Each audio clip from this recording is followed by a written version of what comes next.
Romans 8, verse 18 says, I consider that our present sufferings are not worth comparing with the glory that will be revealed in us. The creation waits in eager expectation for the sons of God to be revealed.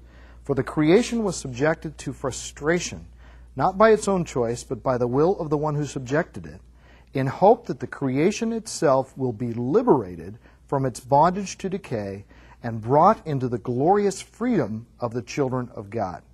So we know that the whole creation, Paul says, has been groaning as in the pains of childbirth right up to the present time. Not only so, but we ourselves who have the firstfruits of the Spirit, we groan inwardly as we wait eagerly for our adoption as sons, the redemption of our bodies. For in this hope we were saved. And then it says, but if we hope for what we do not yet have, we wait for it patiently. What is our hope? Our hope is in the resurrection that will come. All creation fell on the coattails of Adam and Eve. All creation will rise on the coattails of the new humanity in the resurrection. Ephesians 1:10 tells us that God will bring all things in heaven and on earth together under one head, even Christ.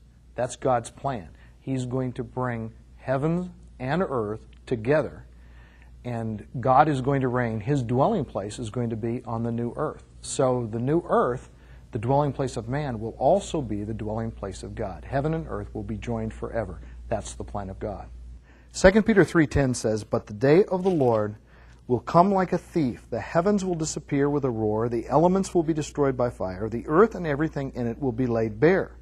Since everything will be destroyed in this way, what kind of people ought you to be? You ought to live holy and godly lives as you look forward to the day of God and speed its coming.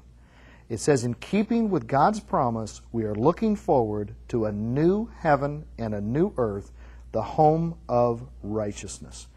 Are we looking forward to the new heaven and the new earth? Probably a lot of believers aren't. They're not thinking in those terms. But we're told in 2 Peter 3, we are to live our lives looking forward to the new heavens and the new earth. And then we're told, since you're looking forward to this, make every effort to be found spotless, blameless, and at peace with Him now. That's the practical implication of living in light of the new heavens and the new earth where we'll live forever. Revelation 21, verse 1 says, then I saw a new heaven and a new earth. For the first heaven and the first earth had passed away, and there was no longer any sea.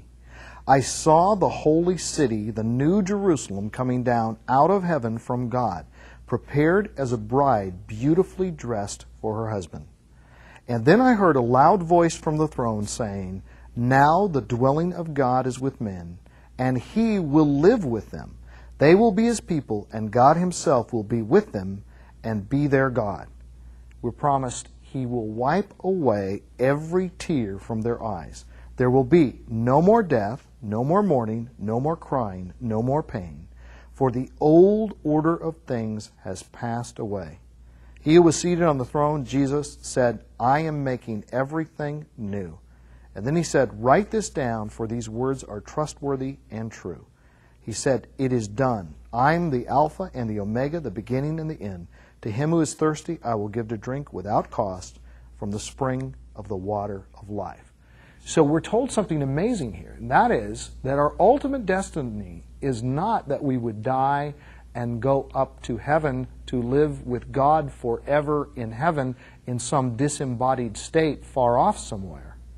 We're told that the ultimate heaven, the eternal heaven, where we'll live forever after we've been resurrected, is actually on the new earth, because it's not that we go to be where God lives, it's that God comes down to live where we live, on the new earth.